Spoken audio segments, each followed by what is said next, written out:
నమస్తే. ప్రస్తుతం మనం సుమాజ్గూడ ప్రెస్ క్లబ్ లో ఉన్నాం. సో నిన్న కేసీ వేణుగోపాల్ గారు, ఏఐసిసి ప్రధాన నాయకులు కేసీ వేణుగోపాల్ గారు ఏవైతే కమెంట్స్ చేశారో, సో ఈ నేపథ్యంలో తెలంగాణలో ఎస్సీ ఎస్టీ వర్గీకరణ జరుగుతుందా లేదా అని చెప్పేసి యావత్ తెలంగాణ సందిగ్ధంలో ఉన్నది. సో అలాంటప్పుడు మాట్లాడదాం దీనిపైన మనతో మాట్లాడడానికి పిడమర్తి రవి గారు ఉన్నారు. అన్న నమస్తే అన్న. నిన్న కేసీ వేణుగోపాల్ గారు చేసిన కమెంట్స్ వల్ల సో ఎస్సీ ఎస్టీ వర్గీకరణ జరుగుతుందా లేదా అని చెప్పేసి ఒక డౌట్ తో ఉంది. సో మీరు అంటే కృష్ణమాదిగా కనుక కాంగ్రెస్ వైపు వస్తే వర్గీకరణ జరుగుతుంది. ఎందుకంటే ఆయన ప్రతినిత్యం లేచి బీజేపీ పార్టీ వైపు తిరుగుతుండు. దానివల్ల రేపు చేయాల్సినటువంటి కాంగ్రెస్ పార్టీ పునరాలోచన పడినట్టుగా అనిపించింది. ఇప్పటికైనా కృష్ణమాదిగా ఆలోచన చేసి ఎంఆర్పిఎస్ని కాంగ్రెస్ పార్టీలో కలపాలి. కలిపితే మన పని సులభం అవుతుంది.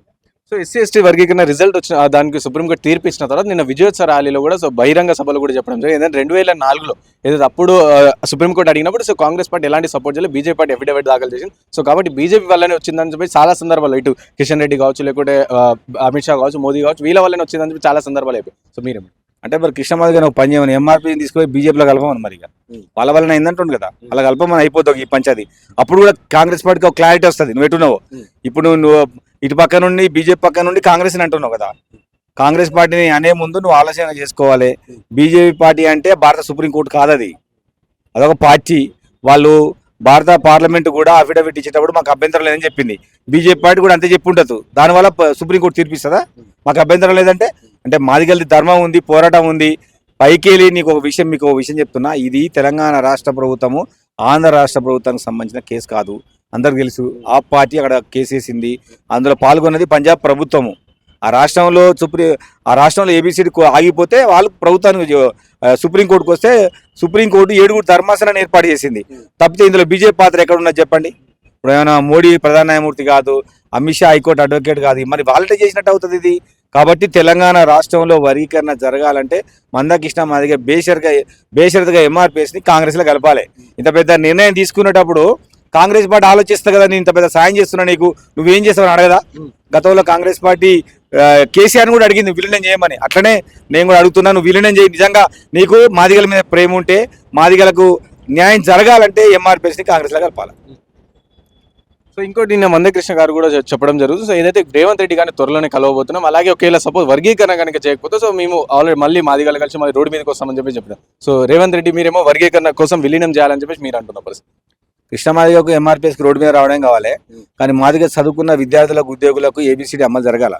ఆయనకి ఇంకా 30 ఏళ్ళు ఈ పోరాటం కొనసాగినా ఆయనకి నష్టం లేదు.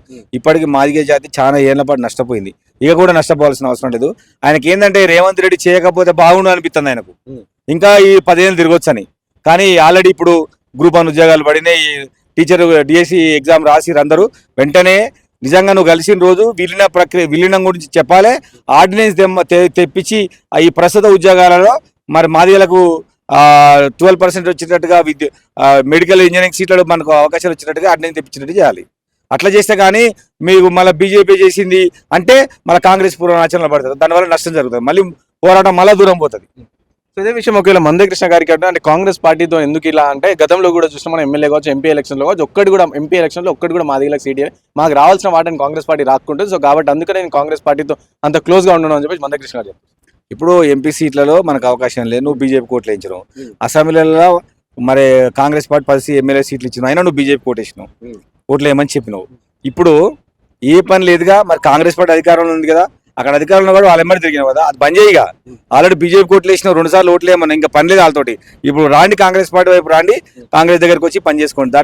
అట్లా తెలివి ఉండాలి. కానీ మరీ అంటే నేను పట్టిన కుందేలకు 3 కాళ్ళు అన్నట్టుగా బీజేపీతోనే ఉంటే ఈ రాష్ట్ర ప్రభుత్వం కాంగ్రెస్ పార్టీ చేస్తారనుకుంటారు మీరు. కాబట్టి తెలుగుగా వ్యవహరించి, ఇప్పటివరకు తెలుగుగా వ్యవహరించడం, ఇక కాంగ్రెస్ పార్టీకి వచ్చి పని చేసుకొని పో. సో చివరిగా ఏం చెప్పాలనుకుంటారు? ఇటువైపు చూసుకుంటే ఇటు కామన్ బాడీ ఎలక్షన్స్ కూడా వస్తున్నాయి. సో కామన్ డిక్లరేషన్ బీసీలకి సంబంధించి కుల వర్గీకరణ చేస్తా అని చెప్పేసి. సో ఇప్పుడు కామన్ బాడీ ఎలక్షన్స్ లో సో మందకృష్ణ గారు వస్తే మాదిగ ఓట్లు కూడా కాంగ్రెస్ పార్టీకి పడతాయని ఆలోచిస్తాను. మీరు ఈ విషయం అంటున్నారంట?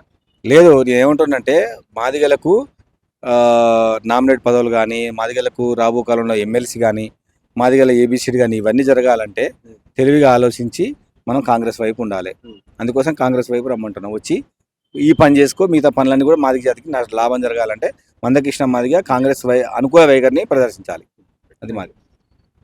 సో విన్నారు కదా, ఇది పిడమర్తి రవి గారు చెప్తున్న పరిస్థితి. సో ఒకేలా ఎస్సీ ఎస్టీకి సంబంధించిన వర్గీకరణ పైన సో తెలంగాణ రాష్ట్ర ప్రభుత్వం త్వరలోనే అమలు చేయాలంటే సో దానికి సంబంధించి మందకృష్ణ మాది గారు ఎంఆర్పీఎస్ తీసుకొచ్చి కాంగ్రెస్ పార్టీలో కలవాలి, అప్పుడే కానీ ఎస్సీ ఎస్టీకి సంబంధించిన వర్గీకరణ కాదు. ఇంకా నిన్న కేసీ వేణుగోపాల్ కూడా చెప్పిన మాట లేదంటే గతంలో చాలా సందర్భాల్లో ఇటు మందకృష్ణ గారు ఇటు బీజేపీకి అంటే ఎస్సీ ఎస్టీ సుప్రీంకోర్టు తీర్పిచ్చినా సరే బీజేపీకి కంప్లీట్గా బీజేపీ వల్లనే వచ్చిందని చెప్పడం వల్ల సో ఇటు ఏఐసీసీ కూడా దీని గురించి ఒక ఫుల్ కామా పెట్టింది, అంటే దీనికోసం ఆలోచనలు పెట్టింది అని చెప్తున్న పరిస్థితి. సో ఒకవేళ ఎస్సీ ఎస్టీ వర్గీకరణ తెలంగాణలో జరగాలంటే ఎలాగైనా సరే మందకృష్ణ గారు సో ఎంఆర్పీఎస్ నుంచి కాంగ్రెస్లో కలిపితే కానీ సాధ్యం కాదని చెప్పి పిడమర్తి రవి గారు అంటున్నారు.